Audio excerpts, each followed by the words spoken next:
હરે કૃષ્ણ.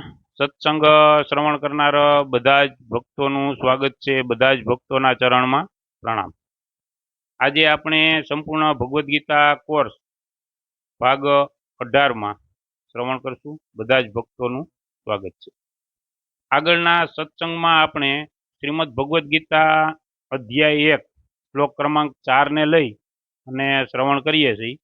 તેમાં આપણે શ્રવણ કર્યું હતું કે જે 100 કૌરવો છે એમનો જન્મ કેવી રીતે થયો તેના વિષયમાં જે મહાભારતમાં કથા છે તેનું આપણે શ્રવણ કર્યું હતું.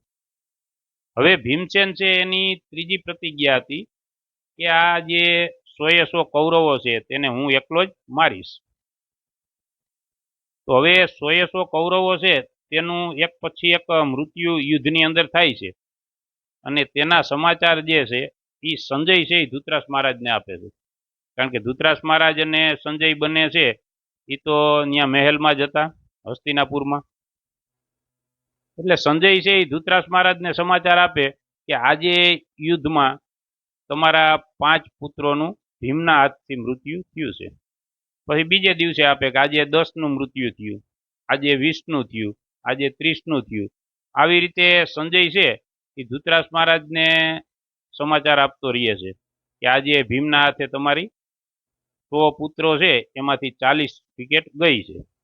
પછી જ્યારે આવી રીતે 50 પુત્રોનું મૃત્યુ થાય છે ત્યારે સંજય છે એ ધૃતરાષ્ટ્ર મહારાજને એવી રીતે કહે છે કે હવે તમારા 50 પુત્ર બચ્યા છે.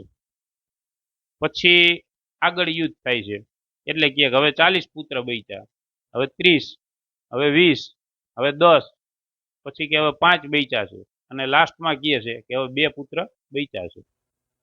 અને તે પછી કહે કે 1 બચ્યો અને પછી કહે છે કે 0, બધી વિકેટ વહી ગઈ. તો આવી રીતે સંજય છે જ્યારે ધૃતરાષ્ટ્ર મહારાજને આ સમાચાર આપે છે અને જેમ જેમ સમાચાર આપતો જાય એમ ધૃતરાષ્ટ્ર મહારાજ છે તેનો જે ભીમસેન છે એના ઉપર ગુસ્સો અતિશય વધે છે, ખૂબ જ ક્રોધિત થાય છે.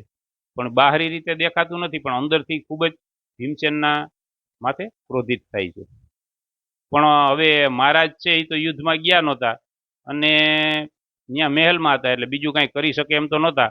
પણ એને ખૂબ ગુસ્સો આવતો હતો. જેમ જેમ એ સમાચાર સાંભળતા હતા એમ ગુસ્સો આવતો હતો. હવે યુદ્ધ થાય છે પૂર્ણ અને પાંડવોનો વિજય થાય છે. એટલે પાંડવો અને પૂર્ણ પુરુષોત્તમ ભગવાન શ્રી કૃષ્ણ બધા જ મહેલમાં આવે છે, એટલે કે હસ્તિનાપુર આવે છે. હસ્તિનાપુર આવે છે એટલે એ બધા ધૃતરાષ્ટ્ર મહારાજ છે એની પાસે જાય છે આશીર્વાદ લેવા માટે. એટલે મહારાજ એક પછી એક બધાને આશીર્વાદ આપે છે અને ત્યાર પછી એક બધાને ગળે લગાવે છે.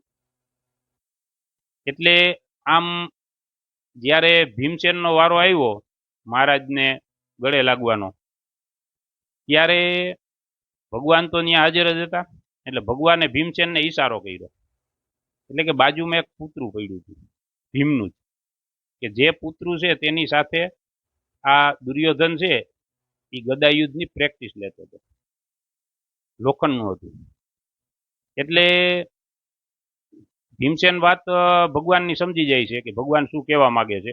એટલે ભીમસેન છે એ જ્યારે એનો વારો આવે છે મહારાજને આલિંગન લેવાનો, તો એ પુત્રાને આગળ કરી દે છે અને પુત્રાને મહારાજ છે એ આલિંગન કરે છે.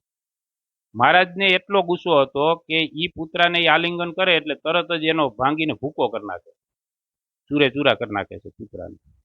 એટલો બધો એને ભીમસેન માથે ગુસ્સો હતો. હવે એ પુત્રું લોખંડનું એવું હતું કે 13 વર્ષ સુધી દુર્યોધને ગદાયુદ્ધનું એની સાથે પ્રેક્ટિસ લીધી હતી, ગદાયુ મારી હતી, છતાંય એને કાંઈ થયું નહોતું. પણ મહારાજનો ગુસ્સો આપણે જોઈ શકીએ કે કેટલો, કે એને સીધી બધ ભરી તેનો ભૂકો કરી નાખ્યો. અને તે પછી ધૃતરાષ્ટ્ર મહારાજ છે એ રડવા માંડ્યા અને કહેવા માંડ્યા કે પાંડવ મને માફ કરજે, મેં તારા એક પુત્રને મારી નાખ્યો છે ભીમને. આવી રીતે એ ખૂબ જ દુઃખી થવા માંડ્યા, કારણ કે ગુસ્સામાં એ કાર્ય તો થઈ ગયું, પછી તો એને થોડુંક ઓલું થયું કે મેં ભીમને મારી નાખ્યો. ત્યારે એ ખૂબ દુઃખી થયા. ત્યારે ભગવાન શ્રી કૃષ્ણ છે એ ધૃતરાષ્ટ્ર મહારાજ પાસે જાય, એનો હાથ પકડી અને ભીમની પાસે લઈ જાય અને કહે છે કે મહારાજ તમે કાંઈ ચિંતા કરોમાં, ભીમસેન છે એ તો જીવિત છે. અને જે તમને એમ લાગે છે કે મેં ભીમસેનને માર્યો એ એનું પુત્રું હતું જેને તમે ભૂકો કરી નાખ્યો છે, પણ ભીમસેન તો જીવિત છે. આ તમારા સામે ઊભો છે. પછી મહારાજ છે એને થોડુંક એવું થાય કે ભાઈ આ ગુસ્સાની અંદર કાર્ય થયું હતું. પછી ભગવાને જો કે કહે છે કે હવે તું એને આલિંગન કહીશ, કારણ કે જે એને ગુસ્સો હતો એ ગુસ્સો નીકળી ગયો એટલે પછી કાંઈ થવાનું નહોતું, પછી નોર્મલ સ્થિતિમાં હતા. તો આ રીતે કથા છે એનું વર્ણન મહાભારતની અંદર છે. ત્યાર પછી આ જે શ્લોક છે 4 નંબરનો, એની અંદર શ્લોકમાં કીધું છે કે યુયુધાનો એટલે કે સાત્યકી. આમાં મહારથીના જે નામ આવે એમાં યુયુધાન આવે છે, એટલે કે સાત્યકી એ ભગવાન શ્રી કૃષ્ણનો પરમ પ્રિય સેવક હતા અને એ ખૂબ જ પરાક્રમી યાદવ સેનામાં સેનાપતિ હતા. અને સાત્યકી છે તે એક મહારથી હતા. આમાં રથથી, મહારથી, અતિરથી એવી રીતે યોદ્ધાઓના પાર્ટ હોય છે, તે આપણે આગળ સમજશું. અને સાત્યકી છે તે અર્જુન પાસેથી શસ્ત્ર વિદ્યા છે તે એણે ગ્રહણ કરી દીધી, એટલે કે એમનો શિષ્ય હતો. તો આ શ્લોકમાં કીધું છે કે સાત્યકી. ત્યાર પછી કીધું છે કે વિરાટ ચ, એટલે કે વિરાટ રાજા કે જે મત્સ્ય દેશના ધાર્મિક રાજા હતા અને પાંડવોને જે અજ્ઞાતવાસ હતો 1 વર્ષનો તે તેમણે ત્યાં એના નગરની અંદર પૂર્ણ કરેલો હતો. અને તેમની એક કન્યા હતી કે જેનું નામ હતું ઉત્તરા. જેમના વિવાહ છે એ અર્જુનના પુત્ર અભિમન્યુ સાથે થયા હતા. ત્યાર પછી આ શ્લોકમાં કીધું છે કે દ્રુપદ ચ, એટલે કે દ્રુપદ મહારાજ જે છે એ દ્રૌપદી માતા છે તેના પિતાશ્રી અને પાંડવોના સસરા હતા. મહારાજ દ્રુપદ છે એનું મહાભારતમાં દ્રોણાચાર્યના હાથે મૃત્યુ થાય છે. દ્રોણાચાર્યના હાથે તેમનો વધ થાય છે. તે પછી આગળ શ્લોકમાં કહ્યું છે કે મહારથ ચ, આ બધા મહારથીઓ છે. અને મહાભારતમાં જે યોદ્ધાઓ હતા તો યોદ્ધા છે એની 5 શ્રેણીનું વર્ણન કરવામાં આવેલું છે. 5 પ્રકારના યોદ્ધા હોય છે, તે સમજવા જેવું છે. સૌથી પહેલા છે અતિરથી, મતલબ કે તે ધનુર્વિદ્યામાં અસ્ત્ર-શસ્ત્રમાં નિપુણ હોય છે અને એ અસંખ્ય રથીઓ સાથે યુદ્ધ કરી અને તેને જીતી શકે છે.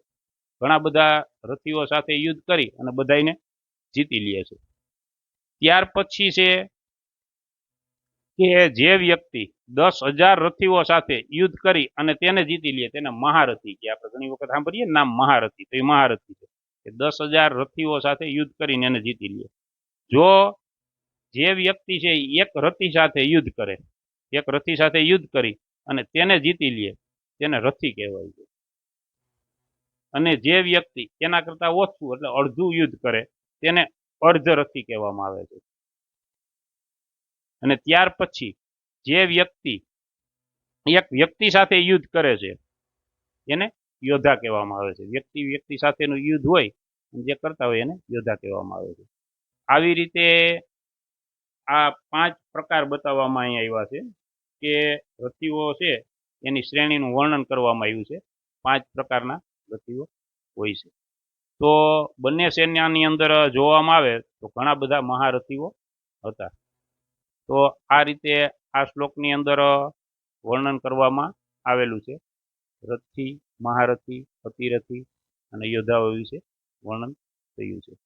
હવે આગળના સત્સંગમાં આપણે એટલે કે 5 અને 6 નંબરનો જે શ્લોક છે એમાં દુર્યોધન છે એ પાંડવોના મહારથીઓનું પણ વર્ણન કરશે.